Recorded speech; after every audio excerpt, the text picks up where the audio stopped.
बात करने जा रहे हैं उस समय की जब इस धरती पर जीवन नहीं था और जीवन की उत्पत्ति कैसे हुई, इस प्रश्न का जवाब भी जानेंगे, वह भी विस्तार से। तो हम समय में कुछ पीछे चलते हैं, लगभग 450 करोड़ साल पहले, जब कई तारों के बीच एक आग के गोले के रूप में एक हमारी पृथ्वी भी थी, जो ब्रह्मांड के विराट रूप में मात्र एक कण के समान है। करीब करीब 400 करोड़ साल पहले आग के गोले के समान इस धरती पर एस्टेरॉयड की टक्कर से ऊपर अंतरिक्ष के आसपास बिखरे टुकड़ों के इकट्ठा होने से चांद बना। चांद के बनने से धरती पर एक नए युग की शुरुआत हुई।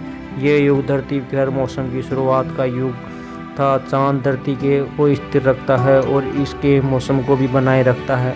चांद के होने के कारण ही धरती अपनी ध्रुव पर अच्छे से घूम रही है। दरअसल जिस टक्कर से चांद बना था, उसी की वजह से धरती एक और झुक गई और उसकी वजह से ही धरती को एक और चीज़ मिल गई, वह था मौसम। धरती पर जीवन के विकास के लिए मौसम का होना बहुत ही ज़रूरी था। यदि बदलता हुआ मौसम नहीं होता तो जीवन संभव नहीं होता। चांद की ग्रेविटी के कारण धरती की घूमने की रफ्तार भी कुछ कम हो गई, जिससे हमारे दिन 6 घंटे के बजाय 24 घंटे के होने लग गए। 440 करोड़ साल पहले धरती पर इतनी गर्मी थी कि पानी तरल अवस्था में नहीं रह सकता था, लेकिन वायुमंडल में पानी की भाप थी। कई लाख साल बाद जब धरती ठंडी हुई तो वह भाप बारिश बनकर बरसने लगी, जिससे तालाब बने, झीलें बनी और महासागर भी बने। 380 करोड़ साल पहले हमारे पास चांद था, समुद्र था, लेकिन वह वैसा नहीं था जैसा आज है, जैसा हम आज देख रहे हैं। इसलिए जीवन की शुरुआत के लिए अभी और वक्त और बदलाव की ज़रूरत है। 380 करोड़ साल पहले महासागर के नीचे एक नई क्रांति हो रही थी। मामूली तत्व हाइड्रोजन, ऑक्सीजन और कार्बन, नाइट्रोजन आदि ने मिलकर कई कार्बनिक पदार्थों, अमीनो अम्ल और एसिटिक अम्ल का निर्माण किया। इस तरह धरती चुपचाप जल के भीतर जीवन की शुरुआत होने लग रही थी। सर्वप्रथम बैक्टीरिया के रूप में जीवन शुरू हुआ। हम सभी बैक्टीरियाई हैं, हम बैक्टीरिया का एक जोड़ हैं। ये बात अलग है कि हमारी विकास क्रम में हम लंबे काल के चलते अलग अलग रूप धारण कर लिए हैं। ये बैक्टीरिया लंबे काल तक समुद्र का सुख भोगते रहे और करीब 250 करोड़ साल पहले कुछ खास बैक्टीरिया ने महसूस किया कि ऊर्जा का इस्तेमाल किया जाना चाहिए। लेकिन कैसे किया जाए? महसूस करने का अर्थ यह है कि यदि आपको एक बंद कमरे में रख दिया जाए तो आपका ध्यान सबसे पहले उस ओर जाएगा जिस ओर से हवा और प्रकाश आ रहा है। इस तरह उन्होंने महसूस किया कि ऊर्जा का इस्तेमाल कैसे किया जाए। उनको इस प्रयास से ऑक्सीजन पैदा हुई और इस तरह ऑक्सीजन ने हमारी दुनिया की एक क्रांति की शुरुआत कर दी। ऑक्सीजन का होना जीवन के विकास में ईंधन के रूप में होने जैसा था। इस ऑक्सीजन के कारण लोहे में जंग लगने लगा। लोहा महासागरों में तल में जमने लगा। एक करोड़ों वर्ष बाद ये जंग लगा लोहा एक विशाल ढेर में बाहर आया। ये ठोस चट्टान का रूप लेने लगा। जब महासागरों में जंग लगने के लिए लोहा नहीं बचा तो ये बैक्टीरिया एक दूसरे काम में लग गए। उन्होंने इतनी सारी ऑक्सीजन बनाई कि महासागर ऑक्सीजन से भर गया और ऑक्सीजन महासागरों से ऊपर वायुमंडल में जाने लगी। इसके बाद इस घटना ने जीवन के विकसित होने की रफ्तार कुछ और अधिक कर दी और जीवन ने एक लंबी छलांग लगाई। पहली बार किसी बैक्टीरिया ने ऑक्सीजन के सहारे जीना सीख लिया था। ऑक्सीजन ने कहानी बदल दी थी। 250 करोड़ साल पहले जब धरती अपना 200 करोड़वां जन्मदिन मना रही थी, तब वायुमंडल में ऑक्सीजन का स्तर 0 से बढ़कर 13% हो गया था। ऑक्सीजन के साथ ही वायुमंडल में ओजोन लेयर बनने लगी थी, जो हमें सूर्य की खतरनाक लेयर रेडिएशन से बचाती है।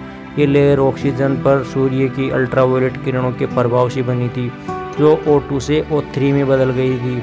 वैज्ञानिकों के अनुसार जब ऑक्सीजन की मात्रा बढ़ जाती है तो उसके दबाव में आकर जीवों का आकार भी बढ़ता है और जटिलता भी बढ़ने लगती है, जिसके चलते समुद्र में जीव कुछ विकसित हुए और पहली बार किसी जीव में रीढ़ की हड्डी पनपी। करीब 50 करोड़ साल पहले समुद्र में पहली कांटे वाली मछली पैदा हुई।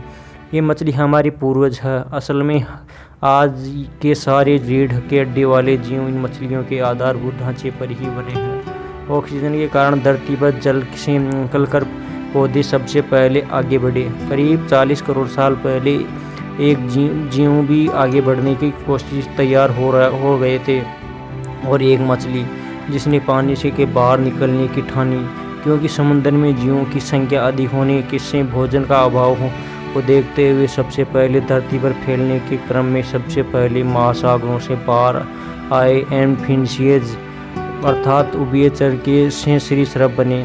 सरीसृप का महासागरों से संपर्क टूटने के बाद वे धरती की दूसरी जगहों पर बसने लगे। इससे उनके भीतर नए नए अंग विकसित होने लगे।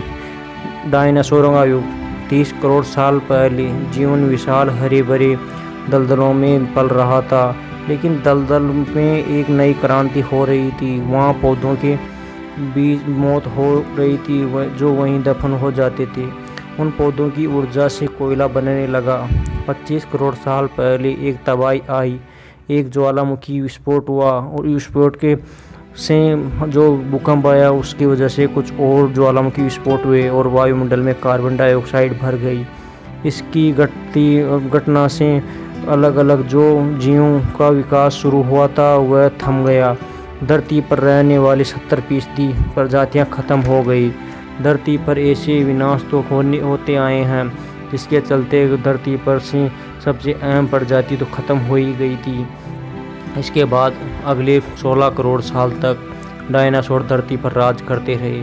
उसी दौर में धरती पर सख्त लकड़ी के जंगल पैदा हुए। डायनासोर की शुरुआत काल में दुनिया भर की ज़मीन एक ही जगह जमा थी, जिसे चारों ओर समुद्र था जिसे पेंजिया कहते थे, लेकिन अब वह अलग होने लगे थे। धरती की घूर्णन गति, भूकंप और ज्वालामुखी के विस्फोट के चलते अफ्रीका और साउथ अमेरिका से अलग हो गया, जिसके चलते अटलांटिक महासागर सामने आया और जिससे बनी मानव इतिहास की सबसे बड़ी सरहद, जो सरहद जिसने नई दुनिया और पुरानी दुनिया को अलग कर दिया। 16 करोड़ साल पहले सिर्फ डायनासोरों का ही धरती पर राज था। मानव बनने की प्रक्रिया में छोटे स्तनधारी जीव जो अपनी जान बचाते और जैसे तैसे जीवन को जीने में लगे थे। और गाइज हमें डायनासोर के अंत पर भी वीडियो बना रखी है, जिसे आप वीडियो के डिस्क्रिप्शन बॉक्स में जाकर देख सकते हैं। और गाइज अगर वीडियो अच्छा लगा तो लाइक करें, और अगर वीडियो और भी ज़्यादा अच्छा लगा तो वीडियो को सब्सक्राइब करें और बेल आइकन को दबा लें ऐसे ही वीडियो के लिए।